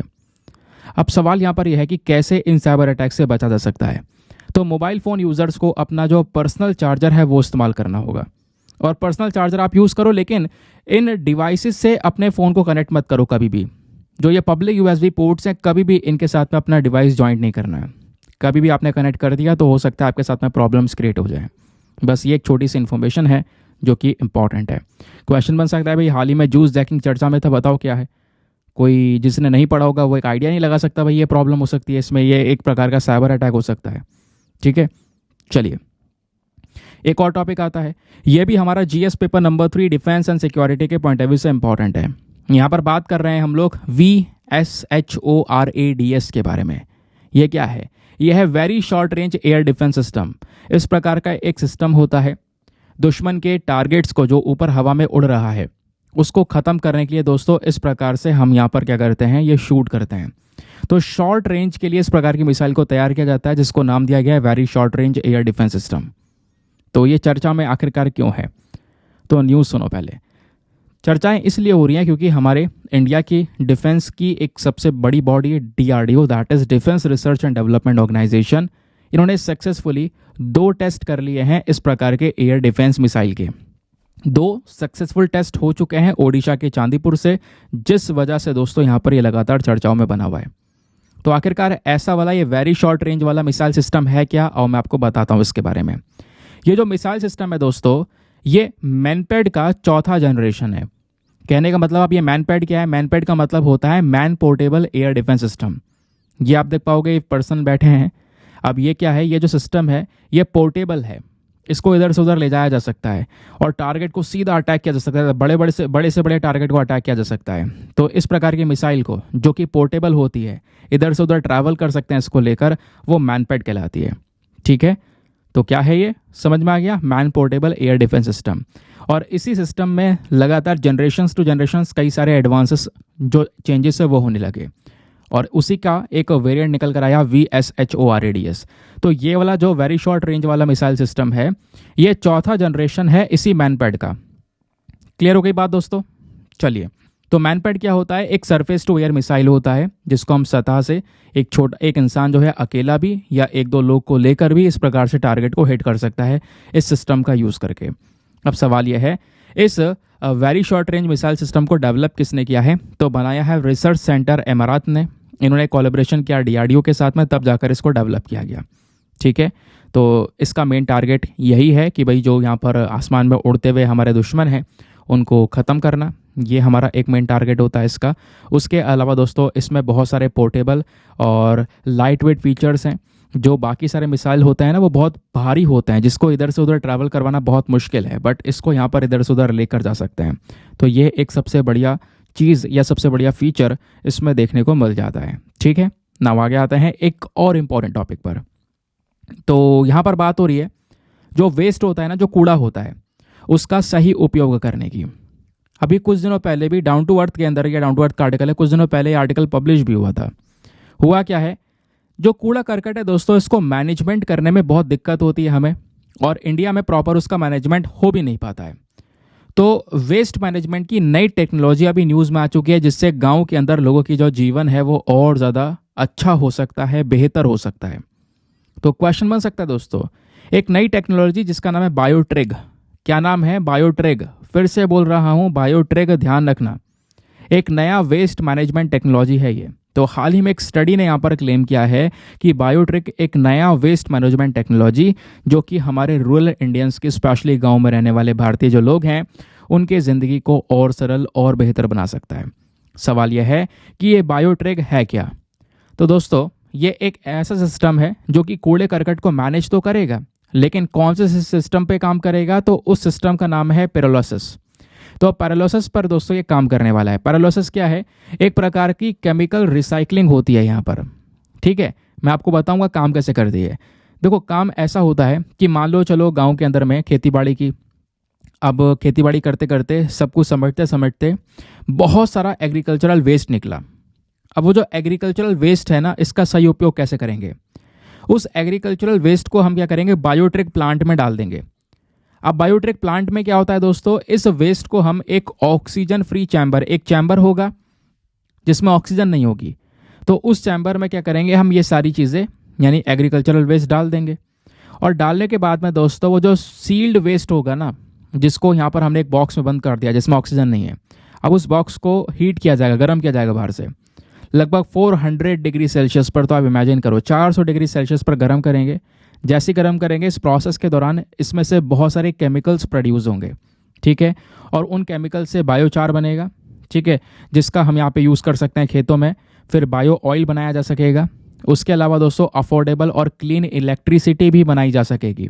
तो ये सब मेन काम यहाँ पर है इस बायोट्रिग प्लांट का। आई होप आपको यहाँ पर एक बढ़िया तरीके से जो क्लैरिटी है बायोट्रिग के बारे में मिल चुकी है। तो बायोट्रिग में वेस्ट डालेंगे, गर्म करेंगे, इसमें से जो गैस प्रोड्यूस होगी, इसमें कुछ प्रोडक्ट्स हमें मिलेंगे जैसे बायो ऑयल, सिनगैस या बायोचार फर्टिलाइज़र मिलेगा। अब इसका इंपॉर्टेंस क्या है दोस्तों? अब जो ये बायो ऑयल है इसको हम क्या कर सकते हैं, जैसे घर में जो कुकिंग फ्यूल इस्तेमाल कर रहे हैं उसका एज अ ऑल्टरनेटिव यूज़ कर सकते हैं इसे बायो ऑयल को। सिनगैस की बात कर रहे हैं तो सिनगैस यहाँ पर अगर आप देखोगे तो इससे यहाँ पर इलेक्ट्रिसिटी को प्रोड्यूस किया जा सकता है। फिर बायोचार की बात हो रही है तो इससे जो हम मिट्टी में यूज़ कर सकते हैं, मिट्टी का उपजाऊपना यहाँ पे बढ़ सकता है ना। कार्बन्स को अपने अंदर स्टोर कर सकता है, तो कार्बन्स को कम करने में हेल्प कर सकता है, कार्बन एमिशंस कम कर सकता है। तो ये बायोट्रिग टेक्नोलॉजी है वेस्ट को बढ़िया तरीके से मैनेज करने की एक तरकीब। तो क्वेश्चन बन सकता है बायोट्रिग क्या है, ये आपने बता देना है। चलिए अब आते हैं अपने वीडियो के पार्ट 1 को ख़त्म करके पार्ट 2 पर। जो ये पार्ट 2 है दोस्तों, इसमें हम बात करेंगे एडिटोरियल की। हमारे अलग अलग न्यूज़पेपर से इंपॉर्टेंट एडिटोरियल्स को लिया गया है और एडिटोरियल में राइटर के जो पॉइंट ऑफ व्यूज़ हैं वो आपको बढ़िया तरीके से समझाए गए हैं। तो हर एक एस्पेक्ट को मैं बढ़िया तरीके से क्लियर करवाऊंगा, तो अच्छे से सुनना। जैसे आज के न्यूज़पेपर में जब हम एडिटोरियल देखेंगे तो यहाँ पर एक रशिया नॉर्थ कोरिया की बात हो रही है, संदेश खल्ले की बात हो रही है, तो वो टॉपिक्स ऑलरेडी डिस्कस किए हुए हैं। वहाँ पर आपने कुछ ज़्यादा फोकस नहीं करना है। उन टॉपिक्स को अगर आप हटा दोगे तो आज के न्यूज़पेपर में जो एडिटोरियल की हम बात कर रहे हैं उस एडिटोरियल में सबसे इंपॉर्टेंट एडिटोरियल आता है ये वाला, a vaccine that prevents 6 cancer. एक वैक्सीन एक ऐसी वैक्सीन है जो कि 6 प्रकार के कैंसर से लड़ सकती है। लेकिन उस वैक्सीन को लेकर अभी भी इंडिया में काफ़ी समस्याएं हैं, वो बेसिकली इस पर्टिकुलर एडिटोरियल में समझाया गया है। तो चलिए यहीं से हम शुरुआत कर लेते हैं। उससे पहले मैं आपको बता दूंगा, ये जो वैक्सीन है दोस्तों वो है HPV vaccine, human papilloma virus vaccine. कहोगे 1 मिनट, इस वैक्सीन के बारे में सुना हुआ है क्या? ये वैक्सीन सर्वाइकल कैंसर को ठीक करती है? हाँ जी बिल्कुल, अब आप सही रास्ते पे आ चुके हो। तो बात कर रहे हैं हम सर्वाइकल कैंसर के बारे में। सर्वाइकल कैंसर एक ऐसा टॉपिक बन चुका है जिसको लेकर हर एक महीने में 2 से 3 आर्टिकल चर्चाओं में आ रहे हैं। अभी दोस्तों भारत सरकार ने भी 3 अलग अलग प्रकार के जो वैक्सीनेशन के फेस हैं वो स्टार्ट किए हैं कि भाई ये ह्यूमन पपिलोमा वायरस वाला जो वैक्सीन है वो हम देंगे ताकि इस वाले वायरस को ख़त्म किया जा सके। बेसिकली जो ये कैंसर होता है सर्वाइकल कैंसर, ये खुद एक वायरस की वजह से होता है। उस वायरस का नाम है ह्यूमन पपिलोमा वायरस। 9 से 14 साल की बच्चियों में भी यहाँ पर ये सर्वाइकल कैंसर देखने को मिल सकता है। अब ये सर्वाइकल कैंसर जैसे मैंने आपको बताया, ये 6 प्रकार के कैंसर्स को कर सकता है एक इंसान के अंदर में, वो अभी हम आगे डिटेल से डिस्कस करेंगे। इसी कैंसर से लड़ने के लिए साल 2023 में सीरम इंस्टीट्यूट ऑफ इंडिया ने दोस्तों खुद की बनाई हुई एक HPV वैक्सीन को लॉन्च किया। इस वैक्सीन का नाम है सर्वावैक। ठीक है, अब यहीं पर थोड़ा सा हमारा स्टैटिस्टिकल डेटा आता है। सर ये जो सर्वाइकल कैंसर है ये होता क्या है और इसकी स्थिति भारत में क्या है? तो दोस्तों सर्वाइकल कैंसर वेमेन के सर्विक्स वाले पोर्शन में जनरेट होता है। कहने का मतलब अगर आप देखोगे तो ये एक वेजाइना का स्ट्रक्चर है, यहाँ पर देखोगे तो ये सर्विक्स है, इसी सर्विक्स में यहाँ पर ये कैंसर होने लगता है जिसको सर्वाइकल कैंसर बोलते हैं। अब आपको पता होगा कैंसर बेसिकली होता क्या है। दोस्तों कैंसर किसको बोलते हैं? जब हमारे बॉडी में एबनॉर्मल सेल्स की ग्रो होने लगे। ठीक है, जब हमारी बॉडी में जो एबनॉर्मल सेल्स हैं उसकी ग्रोथ बढ़ जाए। अब ये सेल्स एक्स्ट्रा ग्रो कर रहे हैं तो वही यहाँ पर क्या करते हैं, फिर कैंसर का रूप ले लेते हैं। तो ये जो हमारा सर्वाइकल कैंसर है स्पेशली वो सर्विक्स वाले रीजन में बनता है। और मैं आपको बताऊं दुनिया में चौथा कॉमन प्रकार का ये कैंसर है महिलाओं में, और इंडिया में ये 2nd कॉमन है। तो भारत में अभी भी स्थिति जो है वो थोड़ी गंभीर है सर्वाइकल कैंसर को लेकर, क्योंकि बताया जाता है कि सर्वाइकल कैंसर के केसेस में अगर आप देखोगे तो मृत्यु भी बहुत ज़्यादा होती है। ठीक है, और अच्छी बात यह है कि ये एक ऐसा कैंसर है, क्योंकि जब भी हम कैंसर का नाम सुनते हैं घबरा जाते हैं यार, लेकिन ये वाला जो कैंसर है ये एक ऐसा कैंसर है जिसको आराम से ठीक किया जा सकता है। अगर इसके बारे में इन्फॉर्मेशन मिल जाए तो प्रॉपर मैनेजमेंट किया जा सकता है, और अगर प्रॉपर मैनेजमेंट हम नहीं कर पाते तो इसकी वजह से बहुत मृत्यु होती हैं। बताया जाता है दोस्तों इंडिया के अंदर में सर्वाइकल कैंसर का सबसे बड़ा बर्डन है, स्पेशली हर साल 75,000 के आसपास डेथ होती हैं सर्वाइकल कैंसर की वजह से। तो ऑब्वियस ही बात एक बहुत बड़ी प्रॉब्लम है। अब राइटर यहाँ पर इस पर्टिकुलर इशू के बारे में क्या बोलते हैं, ज़रा इनके एस्पेक्ट भी जान लेते हैं। इनका कहना यह है कि जो जनवरी का महीना होता है उसको हम लोगों ने as a cervical cancer awareness month की तरह यहाँ पर देखा कि भाई जनवरी का महीना क्या करेगा, सर्वाइकल कैंसर के बारे में ज़्यादा से ज़्यादा जानकारी फैलाने का काम करता है। अब इसी वजह से हर साल जो 4 मार्च होती है, ठीक है, 4 मार्च को हम इंटरनेशनल HPV अवेयरनेस डे मनाते हैं। इसी वजह से ये एडिटोरियल लिखा है राइटर ने। राइटर का यहाँ पर यह कहना है कि महिला की हेल्थ का प्रोटेक्शन करना और स्पेशली यहाँ पर उसे सर्वाइकल कैंसर से बचाना बहुत ही ज़्यादा ज़रूरी पोर्शन बन चुका है। हमें सर्वाइकल कैंसर के केसेस को रोकने होंगे। ये एक ऐसा कैंसर है जो कि महिला की हेल्थ को सीरियस तरीके से अफेक्ट कर देता है। चौथा मोस्ट कॉमन कैंसर है दुनिया में, जैसे मैं आपको बता ही चुका हूँ। उसके अलावा 10 में से जो 9 महिला हैं उनकी जान चली जाती है सर्वाइकल कैंसर की वजह से, स्पेशली लोअर और मिडिल इनकम कंट्रीज़ में, ऐसे देश में जहाँ पर लोग ट्रीटमेंट अफोर्ड नहीं कर सकते, वहाँ पर जान जाती ही जाती है। जहाँ पर लोग ट्रीटमेंट अफोर्ड कर सकते हैं, जो डेवलप्ड कंट्रीज़ हैं, वहाँ पर स्पेशली ऐसा कुछ होता नहीं है, जान थोड़ी कम जाती हैं। बट अगर आप देखोगे हमारे देश की पॉपुलेशन साइज़ तो बहुत ज़्यादा है। पॉपुलेशन साइज़ ज़्यादा होने की वजह से भी महिलाओं में जो कैंसर की समस्या है, स्पेशली सर्वाइकल कैंसर, वो इंडिया में बड़े लेवल पर देखने को मिलती है। अब पॉपुलेशन ग्रोथ लगातार हो रही है, सर्वाइकल कैंसर के केसेस भी लगातार बढ़ रहे हैं, तो आने वाले समय पर समस्याएं गंभीर होगी। उसी की वजह से हमें यहाँ पर जो ये वैक्सीन है इसको पूरी तरह से इम्प्लीमेंट करना होगा देश भर में। ठीक है, ये बेसिकली हमारे राइटर मेंशन करते हैं। अब राइटर का कहना यह है कि भाई क्या क्या रणनीतियाँ हो सकती हैं, क्या स्ट्रैटेजीज हो सकती हैं सर्वाइकल कैंसर से बचने के लिए। तो बात है 1983 की एक जर्मन साइंटिस्ट हैं हरोल्ड ज़ुरहॉज़ेन। इन्होंने ये बताया कि जो सर्वाइकल कैंसर है ह्यूमंस के अंदर में, ये एक वायरस की वजह से हो रहा है जिसका नाम है पपिलोमा वायरस। और एचपीवी की जो यहाँ पर पूरी नॉलेज है इसको यहाँ पर गेन किया इन्होंने। फिर यहाँ पर कुछ रणनीति देने की बात की। राइटर बोलते हैं कि जो ये एचपीवी वैक्सीन तैयार की गई है, जो वैक्सीनेशन है, ये कहीं ना कहीं आज के समय पर यूज़ तो किया जाता है, इससे सर्वाइकल कैंसर को एलिमिनेट किया जा रहा है, लेकिन दूसरी तरफ अगर आप देखोगे तो लोगों में इसको लेकर ज़्यादा विश्वास नहीं है। लोग यहाँ पर प्रॉपर तरीके से बिलीव नहीं कर रहे हैं कि वाकई में ये कैंसर को ठीक कर पाएगा या नहीं कर पाएगा। तो ये भी एक समस्या वाली बात है। अब राइटर बोलते हैं कि भाई हमें नेशनल लेवल पर एक पॉलिसी बनानी होगी जिस नीति के तहत ये एचपीवी वैक्सीन हर एक यहाँ पर जो गर्ल है उसको यहाँ पे प्रोवाइड करवाई जा सके, ताकि ये जो कैंसर है वो उसकी जानलेवा का कारण, मतलब जान का कारण ना बन पाए। सिंपल सी बात है। अब राइटर बोलते हैं सेफ और इफेक्टिव जो वैक्सीन है ये 6 प्रकार के एचपीवी कैंसर से बचा सकती है। अब 6 एचपीवी कैंसर कौन सा, ज़रा ध्यान से सुनो। महिलाओं में जो ये ह्यूमन पेपिलोमा वायरस है दोस्तों, ये ज़्यादातर वल्वर, एनल, उसके बाद वेजाइना, थ्रोट एंड सर्वाइकल, इन सब एरियाज़ को यहाँ पर ये अफेक्ट कर सकता है और एचपीवी वैक्सीन इन सब से बचाने का काम कर सकती है। बट प्रॉब्लम जैसे मैंने बोला कि ट्रस्ट की अभी भी प्रॉब्लम है लोगों में। लोग यहाँ पर बिलीव नहीं कर पाते कि यार ये ठीक कर पाएगी या नहीं कर पाएगी। तो उसके लिए राइटर बोलते हैं, राइटर का एक रिकमेंडेशन है कि नेशनल लेवल पर, ठीक है, जो हमारी पूरी भारत है उसके लिए एक नई नीति आनी चाहिए। उस नीति के अंदर में स्पेशल फोकस करना होगा कि हम इस वैक्सीन को अलग अलग ग्रुप्स के बेसिस पर दें। 9 से 14 साल की जो लड़कियां हैं उनका जो प्राइमरी एज ग्रुप है, इसमें यहाँ पर ये वैक्सीनेशन देना ज़्यादा इफेक्टिव होगा, ऐसा यहाँ पर रिपोर्ट्स बताती हैं।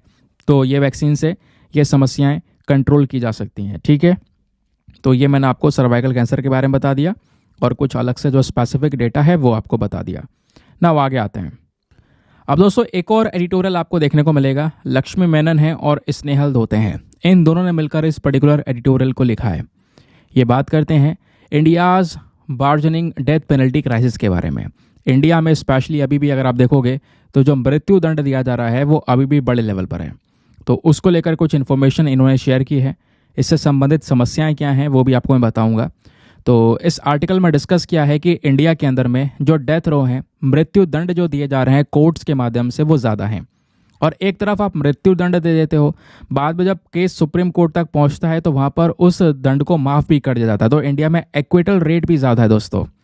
ठीक है, उस दंड को मतलब कोई साबित नहीं कर पाता या प्रॉपर एविडेंस नहीं हो पाते, है ना, प्रॉपर सबूत नहीं होते, जिसके बेसिस पर यहाँ पर उनको माफ़ भी कर दिया जाता है, ये दंड जो है कम कर दिया जाता है या हटा दिया जाता है। बट कहीं ना कहीं यही जो मेन मुद्दा है, ये इंडिया के क्रिमिनल जस्टिस सिस्टम के ऊपर उंगली उठाता है कि भाई आप पहले डेथ पेनल्टी दे रहे हो, बाद में उसको माफ़ कर दे रहे हो, तो क्या हमारा जो क्रिमिनल जस्टिस सिस्टम है इसकी इफ़ेक्टिवनेस कम है? इसी को लेकर राइटर ने यहाँ पर ध्यान दिया है कि डेथ सेंटेंसेस में, इसकी प्रोसेसिंग में क्या क्या समस्याएं भारत में हमको देखने को मिलती हैं। ठीक है, तो पहले मैं आपको ये बता दूं कि आज के समय पर स्थिति क्या है इस डेथ पेनल्टी की। तो वैसे अगर आप देखोगे दोस्तों तो इंडिया के अंदर जो ये मृत्यु दंड दिया जाता है ये साल 2004 से अभी तक सबसे ज़्यादा है। और देश की आज़ादी के बाद से देखें तो अभी तक वैसे 750 से ज़्यादा लोगों को ऑलरेडी मृत्यु दंड दिया जा चुका है। ठीक है, देखो मृत्यु दंड देना और दिया जा चुका है उसमें डिफरेंस है, क्योंकि मृत्यु दंड देने के बाद में पहले क्या होता है, एक ट्रायल कोर्ट डेथ सेंटेंस सुनाती है, फिर उसके बाद में यहाँ पर ये केस जाता है, रेफरेंस में पहुँचाया जाता है हाई कोर्ट में, हाई कोर्ट यहाँ पर उस केस को सर्टिफाई करता है, अगर अपील के लिए फिट होता तो अपील की जाती है, फिर उस डेथ सेंटेंस के अगेंस्ट में अपील होती है सुप्रीम कोर्ट में, रिव्यू पिटीशन होता है। तो बहुत सारे एस्पेक्ट्स फॉलो करने पड़ते हैं, एकदम से अचानक से यहाँ पर डेथ पेनल्टी नहीं दी जा सकती। ठीक है, तो फिलहाल के लिए जब ये दंड दिया जाता है तो दंड देने में अगर आप देखोगे तो हम बहुत आगे हैं। साल 2023 के अंत तक भी लगभग ऐसे 561 केसेस नजर आए थे जहाँ पे दंड देने की बात की गई, बट केस एंड तक पहुँचते पहुँचते ज़्यादातर केसेस दोस्तों यहाँ पर उसमें माफ़ी मिल जाती है या छोड़ दिया जाता है, या वो मुजरिम इतना साबित नहीं हो पाता जिसकी वजह से उसको डेथ सेंटेंस दिया जा सके। ठीक है, अब बात है डेथ पेनल्टी इंडिया रिपोर्ट करके यहाँ पर एक रिपोर्ट आती है, उसने ये बोला कि साल 2000 से लेकर साल 2015 के बीच में लगभग 4.9% डेथ सेंटेंस को कंफर्म किया गया अपीलेट लेवल पर, और जो हमारी ट्रायल कोर्ट्स होती हैं उन्होंने 86.9% डेथ सेंटेंस दिया बिना कोई प्रॉपर इन्फॉर्मेशन के साथ में, प्रॉपर एविडेंसेस के साथ में। देखो ना कोई एविडेंस था, ना कोई प्रॉपर डेटा था, या ना कोई प्रॉपर इन्फॉर्मेशन थी, लेकिन उसके बावजूद भी ट्रायल कोर्ट्स क्या कर चुके हैं, इस प्रकार से डेथ पेनल्टी दे चुके हैं, और फिर एंड वक्त तक जाते जाते वही डेथ पेनल्टी मतलब जब प्रॉपर इन्फॉर्मेशन या प्रॉपर सबूत नहीं होते तो उसको हटा दिया जाता है, माफ़ कर दिया जाता है। यही तो मेन समस्या है, यही तो मेन चैलेंज है बेसिकली। अब राइटर यहाँ पर ये भी बोलते हैं, what issues exist in sentencing process. इस प्रकार से जो डेथ पेनल्टी दी जा रही है, देने का जो पूरा प्रोसेस है, इसमें क्या मेन समस्या है, इसमें क्या मेन चैलेंजेस है। तो सबसे पहला चैलेंज यहाँ पर आपको देखने को मिलेगा, वो है सेंटेंसिंग इशू। जो ट्रायल कोर्ट्स है दोस्तों, ये क्या करती हैं, ये लगातार इस प्रकार से डेथ सेंटेंस सुनाई जा रही हैं। प्रॉपर इन्फॉर्मेशन के पास में है नहीं, लेकिन फिर भी ये लगातार आप कह सकते हो मृत्युदंड दे रही हैं। लेकिन उसके बाद जब ये केस पहुंचता है आगे कोर्ट तक, तो वहाँ पे एक्विटल रेट ही बहुत हाई है। सुप्रीम कोर्ट यहाँ पर 55% से ज़्यादा जो रॉ प्रिजनर्स हैं, है ना, जो कैदी हैं, उनकी जिनको यहाँ पर डेथ पेनल्टी दी गई थी, उनको माफ़ कर दिया गया है। तो कहीं ना कहीं यहाँ पर दोस्तों जो हमारी लोअर कोर्ट के जजमेंट्स हैं, इनमें एरर्स हैं, इनमें प्रॉब्लम्स आ रही हैं, ठीक है, जिसकी वजह से यहाँ पर आगे माफ़ कर दिया जा रहा है। उसके अलावा एक सबसे बड़ी समस्या यह है कि सुप्रीम कोर्ट ऑलरेडी एक केस देख चुका है 2022 में, Manoj versus the state of Madhya Pradesh. और उस केस में सुप्रीम कोर्ट ने खुद बोला कि हमें इन ट्रायल कोर्ट्स, जो ये ट्रायल कोर्ट लगातार इस प्रकार के केसेस को देख रहे हैं और लोगों को एकदम मृत्युदंड सुना देते हैं, इसमें हमें एक सुधार की ज़रूरत है। बट वो सुधार आज तक हो नहीं पाया है, ये भी एक समस्या है। फिर उसके बाद इन्होंने ये भी मेंशन किया, एक और बहुत बड़ा चैलेंज है, वो है सिस्टमैटिक लीगल फेलियर्स। ठीक है, क्योंकि प्रॉपर एविडेंसेस ना होना, प्रॉपर इंफॉर्मेशन ना होना, प्रॉपर यहाँ पर जो पुलिस प्रोसीजर्स हैं वो ना हो पाना, और उसके बावजूद भी यहाँ पर डेथ सेंटेंस दे देना, ये कहीं ना कहीं हमारी क्रिमिनल जस्टिस सिस्टम के ऊपर में एक उंगली उठाता हुआ नजर आता है, सिस्टम में एक बहुत बड़े फेलियर को दर्शाता है। अब यहीं पर राइटर एक बात और बोलते हैं, आखिरकार क्या क्या कंडीशंस है for the death row prisoners. India में जो ये कह सकते हो डेथ रो प्रिजनर्स हैं, ये जो कैदी हैं, इनके लिए क्या क्या कंडीशंस देखने को मिलती हैं। सबसे पहली कंडीशन है कांस्टेंट डिस्ट्रेस। ऑब्वियस सी बात है भाई, मान लो कोई व्यक्ति है जिसको मृत्यु दंड सुना दिया गया, बट अभी दंड सुनाया है, दिया नहीं गया है, अभी आगे ट्रायल्स वगैरह बहुत कुछ होने बाकी हैं, जैसे मैंने आपको बताया। अब उसे डर रहेगा भाई, हाँ मुझे फांसी पे चढ़ा दिया जाएगा, इसका डर रहने वाला है। इससे यहाँ पर उसके दिमाग पर स्ट्रेस पड़ेगा। बाकी यहाँ पर आगे जाकर मैक्सिमम केसेस में क्या हो रहा है, आप माफ़ कर दे रहे हो, उसे नहीं पता, वो उसकी डर में ख़त्म हो जाएगा। फिर ये एक सबसे बड़ी कंडीशन या सबसे बड़ी प्रॉब्लम है। फिर है वायलेंस एंड ह्यूमिलिएशन। जेल के अंदर जो भी कैदी है जिसको यहाँ पर मृत्युदंड दे दिया जाता है, वो बहुत ज़्यादा फिर हिंसा को भी फेस करता है जेल में, उसके साथ में बहुत ज़्यादा हिंसा हो रही होती है। ठीक है, उसको हर एक्टिविटी से अलग किया जाता है, तो उसकी मेंटल स्टेट खराब हो जाती है। एजुकेशन, वर्क, खाली समय सबसे अलग कर दिया गया, उसकी ज़िंदगी और बदतर हो जाती है जेल में। फिर एक और प्रॉब्लम, जो डेथ रो पॉपुलेशन है, ये भी बढ़ रही है, क्योंकि इन सब कंडीशंस होने के बावजूद भी, ये सब दिक्कतें होने के बावजूद भी अगर आप देखोगे, फिर भी इस तरीके से यहाँ पर जो डेथ पेनल्टी है वो दे दी जाती है, फिर बाद में यहाँ पर छोड़ दिया जाता है। तो ये प्रॉब्लम्स को कंट्रोल करना हमारे लिए बहुत ही ज़्यादा ज़रूरी है। ये बात राइटर बताती हैं कि यही बेसिकली उनका मेन टॉपिक था कि इंडिया में डेथ पेनल्टी को लेकर स्पेशली क्या क्या चैलेंजेस हमारे सामने हैं। नाउ एक और इम्पॉर्टेंट टॉपिक यहाँ पर आता है। तो दोस्तों ये भी एक एडिटोरियल है, स्टैनली जॉनी ने यहाँ पर इस एडिटोरियल को लिखा है। ये बात करते हैं change and continuity in India's Palestine policy. तो दोस्तों पैलेस्तीन और इजराइल का जो ये इशू है, ये आपको पता ही है। यहाँ पर राइटर ने थोड़ा सा और मेंशन किया है कि भारत के लिए जो पैलेस्तीन है, पैलेस्तीन भी ज़रूरी है और इजराइल भी ज़रूरी है। तो इंडिया के लिए पैलेस्तीन कितना ज़रूरी है और इंडिया ने अपना स्टांस, अपने जो पॉइंट ऑफ व्यूज़ हैं इस पूरे वॉर को लेकर वो कैसे रखे हैं, वो यहाँ पर समझाया। भाई पिछले साल 2023 की तो बात हो रही है, पिछले साल 2023 में अक्टूबर 7 तारीख को क्या हुआ, ये ही हमास ने अटैक किया है ना इजराइल के ऊपर में। उसके बाद ये युद्ध और ज़्यादा गर्म हो गया, और ज़्यादा बड़ी आग पकड़ने लगा। तो 7 अक्टूबर के बाद जो सिनेरियो है वो काफ़ी ख़राब हुआ। ठीक है, उसको लेकर यहाँ पर इंडिया की जो पॉलिसी है पैलेस्टीन के प्रति वो कैसी रही है, और पैलेस्टीन हमारे लिए इम्पॉर्टेंट क्यों है, वो यहाँ पर राइटर कुछ बताने की कोशिश कर रहे हैं। अब वो एग्जैक्टली है क्या, वो मैं आपको चलते चलते समझाता हुआ चलूँगा। ठीक है, चलिए। राइटर का कहना यहाँ पे इस आर्टिकल में है कि एक समय था जब भारत इजराइल के पूरी तरह से खिलाफ में खड़ा हुआ था कि भाई इजराइल एक देश बनकर आए, भारत नहीं चाहता था। लेकिन धीरे धीरे सिचुएशन आज 2024 में ऐसी है कि इंडिया यहाँ पर इजराइल को सपोर्ट कर रहा है। इजराइल के रिलेशंस और भारत के साथ में बहुत मजबूत हैं, बट इसको हम सपोर्ट नहीं कहेंगे क्योंकि इंडिया ने अभी तक ऐसा नहीं कि बिल्कुल पैलेस्टीन के अगेंस्ट में कोई स्टांस लिया हो। इंडिया ने बिल्कुल एक सपोर्टिंग नेचर बना रखा है दोनों ही देशों के प्रति।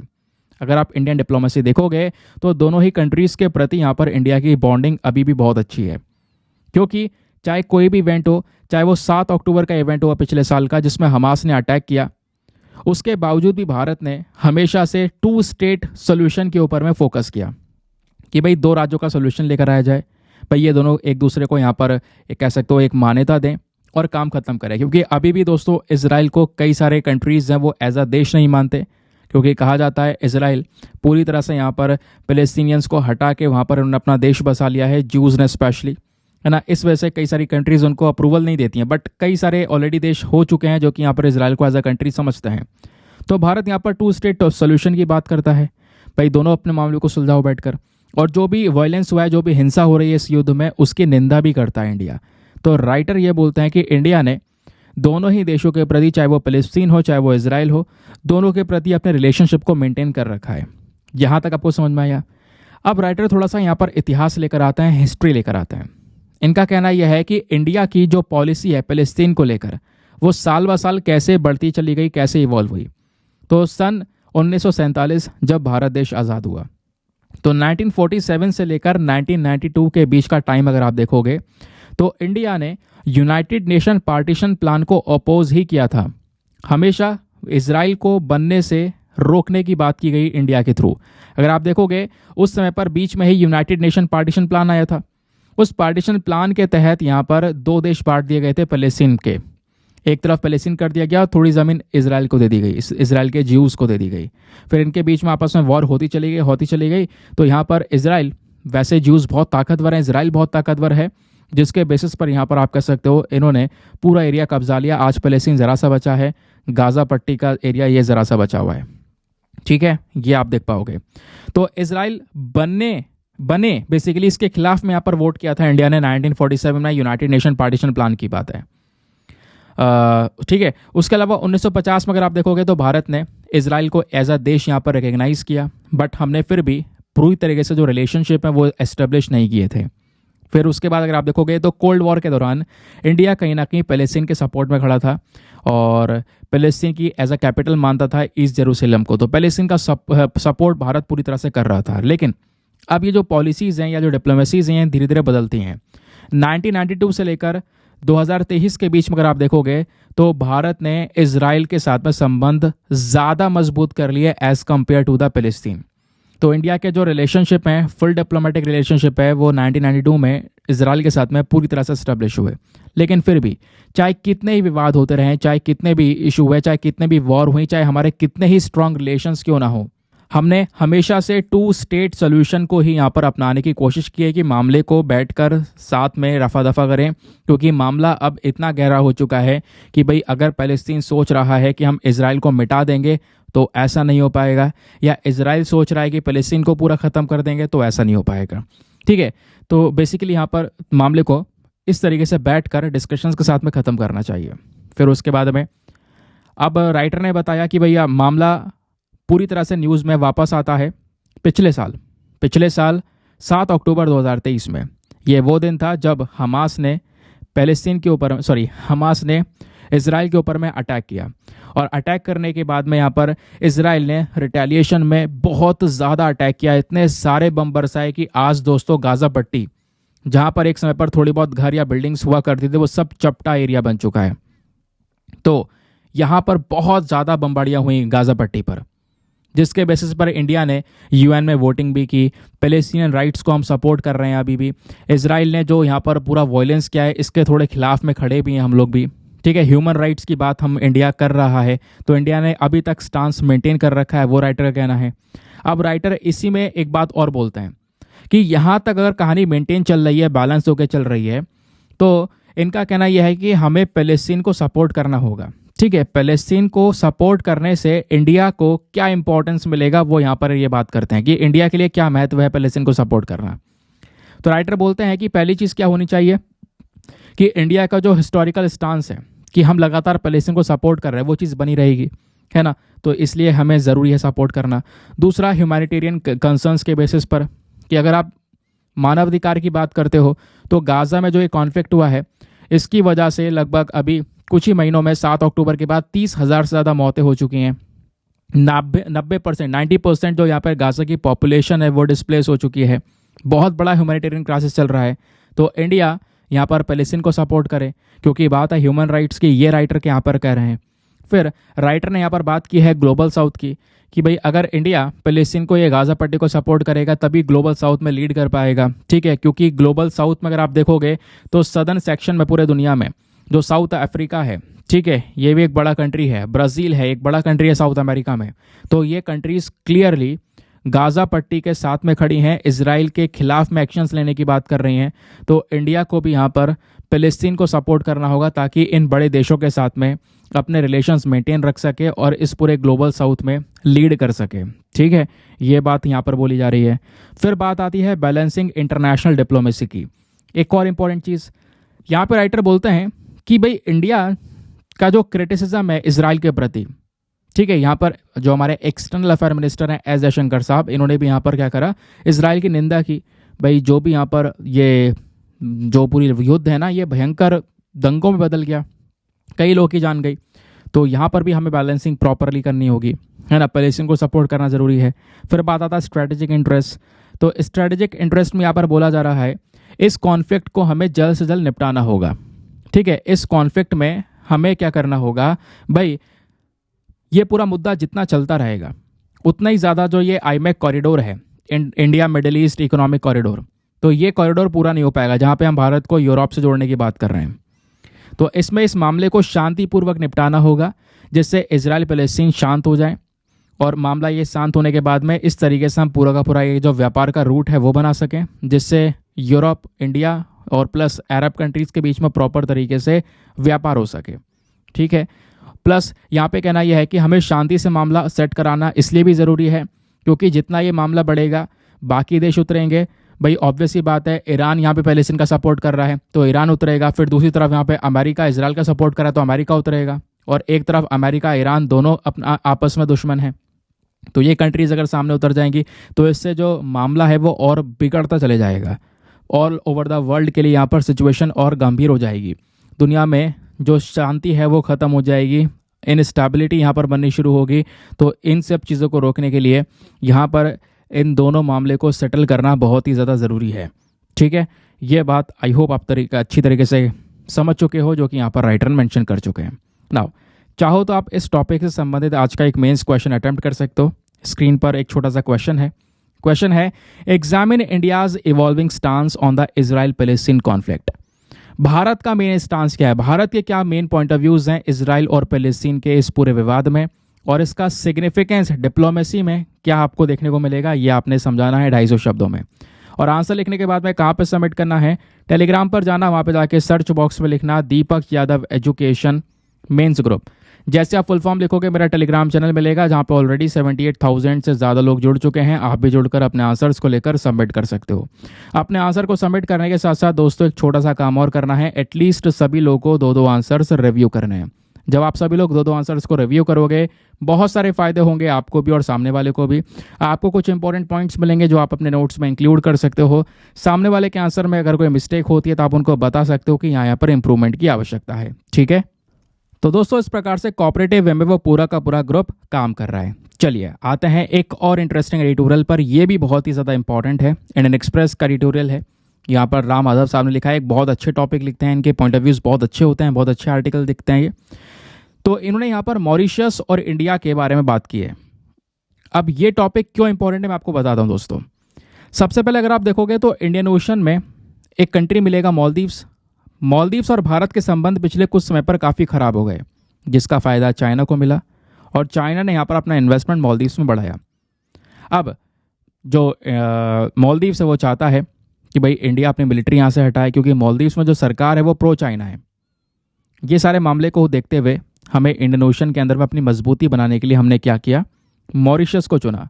मालदीव से जस्ट नीचे जाओगे तो दोस्तों एक और आइलैंड कंट्री है, वो है मॉरिशस। मॉरिशस का ही एक छोटा आइलैंड है, मॉरिशस से 1000 किलोमीटर दूर अगर आप देखोगे तो ऊपर एक आइलैंड है जिसका नाम है आगेलेगा आइलैंड।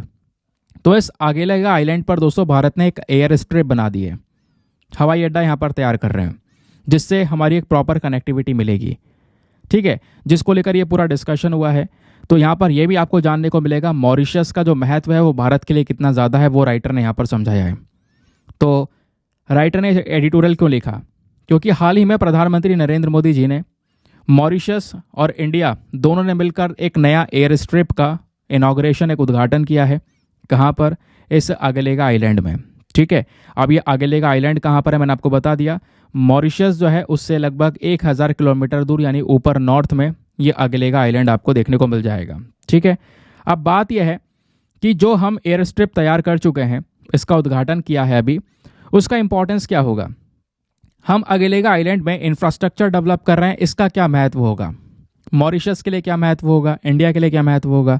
पहले हम मॉरिशस के लिए सिग्निफिकेंस देख लेते हैं। सबसे पहला, मॉरिशस को फ़ायदा मिलेगा इकोनॉमिकली। इससे क्या होगा कि भाई एक हवाई अड्डा, यहाँ पर एक एयर स्ट्रिप तैयार हो जाएगी, तो मॉरिशस की और अगलेगा आइलैंड के बीच की कनेक्टिविटी मजबूत हो जाएगी। भाई सिंपल सी बात है, पहले यहाँ पर आप अगर नाव वगैरह से जाओगे या बोट से जाओगे 1000 किलोमीटर तो 2 दिन का समय लग जाता था। अब एयर स्ट्रिप तैयार हो जाएगी तो यहाँ पर कुछ ही घंटों में मॉरिशस से सीधा अगलेगा आइलैंड प्लेन चलेंगे। ठीक है, जो फ्लाइट होगी तो लगभग 1 घंटे के अंदर अंदर, 1 घंटे से अंदर अंदर में अगर आप देखोगे तो इस तरीके का जो पूरा डिस्टेंस है वो ट्रैवल किया जा सकता है। तो पहला इंपॉर्टेंस ये है। दूसरा, इससे बहुत सारा रोजगार मिलेगा लोकल पॉपुलेशन को, है ना। इससे टूरिज्म बढ़ेगा मॉरिशस में। तो मॉरिशस को इकोनॉमिकली बहुत सारे फायदे हो रहे हैं इस एयर स्ट्रिप के, जो कि भारत ने रिसेंटली इनॉग्रेट किया है। प्लस ये कहीं ना कहीं हमारे लिए स्ट्रैटेजिक एक सिग्निफिकेंस भी देखने को मिलेगा। इससे मॉरिशस और भारत के जो संबंध है वो यहाँ पर बढ़ेंगे, है ना। इंडियन ओशन के ऊपर इंडिया अच्छी तरीके से निगरानी रख सकेगा। अब स्पेशली मॉरिशस का जो ये आइलैंड है अगलेगा आइलैंड, इसका महत्व भारत के लिए क्या है ज़रा ये जान लेते हैं। ठीक है, अगलेगा आइलैंड के अंदर डेवलपमेंट करना हमारे लिए कितना ज़्यादा ज़रूरी है, कितना बड़ा इंपॉर्टेंस है इसका, वो समझ लेते हैं ज़रा। तो इसमें आप चेक करोगे तो दोस्तों इससे भारत और मॉरिशस के संबंध मजबूत होंगे, जैसे मैं आपको बता चुका हूँ। कैसे? गुडविल यहाँ पर बढ़ेगी, दोनों देशों के बीच में जो ट्रस्ट है वो यहाँ पर बढ़ेगा, इनकी जो बॉन्डिंग है, फ्रेंडली है, वो यहाँ पर इंक्रीज होता हुआ नजर आएगा। उसके अलावा दोस्तों यहाँ पर अगर आप देखोगे, दूसरा है मल्टी डायमेंशनल कोऑपरेशन। भारत और मॉरिशस दोनों मिलकर कोऑपरेट करेंगे और भी कई सारे एस्पेक्ट्स में, साथ में मिलकर पेट्रोलिंग कर सकते हैं। कोई डिज़ास्टर आता है, सुनामी, बाढ़ आती है मॉरिशस में, तो उसमें इंडिया यहाँ पर हेल्प करेगा। और वैसे कोऑपरेशन करके चलते भी हैं पहले भी, तो ये ऐसा इंपॉर्टेंस है। फिर आता है बात जियो स्ट्रैटेजिक सिग्निफिकेंस की। जो सागर इनिशिएटिव है दोस्तों, इसको ये और ज़्यादा मजबूत करता है। सागर इनिशिएटिव जिसका मेन मकसद है भाई यहाँ पर इंडियन ओशन में जितनी भी कंट्रीज़ हैं, इन कंट्रीज़ को हमने लगातार हेल्प की। कोविड के समय पर सारे सपोर्ट्स प्रोवाइड करवाए, मेडिसिन, उसके अलावा वैक्सीन यहाँ पे प्रोवाइड करवाई। तो सागर की फुल फॉर्म है security and growth for all the region. तो भारत यहाँ पर इस चीज़ को फॉलो करते हुए चलता है, जिसके बेसिस पर इन एरियाज़ में डेवलपमेंट करना हमारे लिए ज़रूरी है। दूसरी चीज़, इससे डेवलपमेंट करने से जो चाइना का जो पकड़ है इंडियन ओशन में वो कमज़ोर होगा। चाइना अभी आपको पता ही है श्रीलंका में इन्वेस्टमेंट कर चुका है, मालदीव्स में इन्वेस्टमेंट कर चुका है, जहाँ पर अपनी पकड़ बनाने की कोशिश कर रहा है। वो चीज़ कमज़ोर पड़ेगी। जो चाइना का स्ट्रिंग ऑफ पर्ल है वो ख़त्म होगा। भारत यहाँ पर चाइना को चारों तरफ से घेरने में मजबूती बनाएगा अपनी। प्लस इंडियन ओशन में एक निगरानी बनाकर रख सकेंगे, कोई भी इवेंट हो रहा है उस पर नज़र पड़ सकेगी। जो इंडियंस है दोस्तों यहाँ पर कहीं ना कहीं ग्लोबल साउथ की यहाँ पर आवाज़ बनने में और ज़्यादा मजबूत महसूस कर सकेंगे। ठीक है, क्योंकि इंडियन ओशन में हमारी पकड़ हो सकेगी, स्टेबिलिटी मेंटेन कर रहे होंगे, निगरानी रख रहे होंगे, तो इससे यहाँ पर इंडिया एज आ ग्लोबल साउथ के तौर पर देखने को मिलेगा। तो ये सारी की सारी चीज़ें ऐसी हैं जो कहीं ना कहीं अगलेगा आइलैंड के थ्रू इंडिया को और मजबूत बनाएंगे इंडियन ओशन में। तो ये बेसिकली यहाँ पर इस आइलैंड का इंपॉर्टेंस भारत के लिए भी हमको देखने को मिल जाता है। आई होप आपको क्लैरिटी मिली होगी इस सेशन में, छोटे से सेशन में कितना कुछ आपको जानने को मिला। बहुत ही पावरफुल सेशन डेली बेसिस पर यह रहता है, जहाँ पर चारों तरफ से सारे आर्टिकल्स आपको पढ़ाए जाते हैं। नाउ अब आते हैं आज के प्रीलिम्स वाले क्वेश्चन पर। क्वेश्चन 2019 का था, क्या था कि जो माइक्रोबीट्स हैं, छोटी माइक्रो प्लास्टिक्स हैं, इनसे संबंधित सबसे बड़ी चिंता क्या देखने को मिलती है? तो उसका सही उत्तर है ऑप्शन नंबर ए। इन माइक्रोबीट्स को कंसीडर किया जाता है harmful to the marine ecosystem. ठीक है, यानी कि समुद्र के लिए सबसे ज़्यादा खतरनाक है। ये छोटी छोटी प्लास्टिक कई सारे एनिमल्स के थ्रू यहाँ पर खा ली जाती हैं, है ना, तो उनके बॉडी में पहुँच जाता है, उससे फिर इंसानों में बॉडी में पहुँच जाता है। तो ऐसी प्रॉब्लम्स ही लगातार बढ़ती रहती हैं। तो ये था हमारा सही उत्तर। ठीक है, नाउ मिलते हैं आपसे अगले वीडियो में। आज के लिए bye bye, have a nice day, thank you and जय हिंद। अच्छा, एक चीज़ और, जैसे मैंने यहाँ पर आपसे बोला कि जो क्वेश्चंस के लिए बिल्कुल परेशान ना होइए, जब मुझे टाइम मिलेगा तो मैं क्वेश्चंस लगा दिया करूँगा। तो वैसे कल भी मैं सारे क्वेश्चंस आपके सामने लगा दूंगा, तो आप उसको यहाँ पर हैंडल कर सकते हो आराम से। ठीक है। बाकी लेक्चर आजकल थोड़ा सा लेट चल रहा है। मॉर्निंग में से मैं 5 बजे ला रहा था, बट अभी 6:30-7 बजे तक आ रहा है, तो उसको भी थोड़ा सा यहाँ पर आप फॉलो कर लेना। ठीक है। बाकी अभी हो सकता है कल से या परसों से ये वीडियोस और थोड़ी जल्दी आने लगे, आपको मॉर्निंग में लगभग 5:30 बजे तक या 6 बजे तक यहाँ पर मैं प्रोवाइड करवा सकूँ। ठीक है। तो चलिए मिलते हैं आपसे अगले वीडियो में। आज के लिए bye bye, have a nice day, thank you and जय हिंद।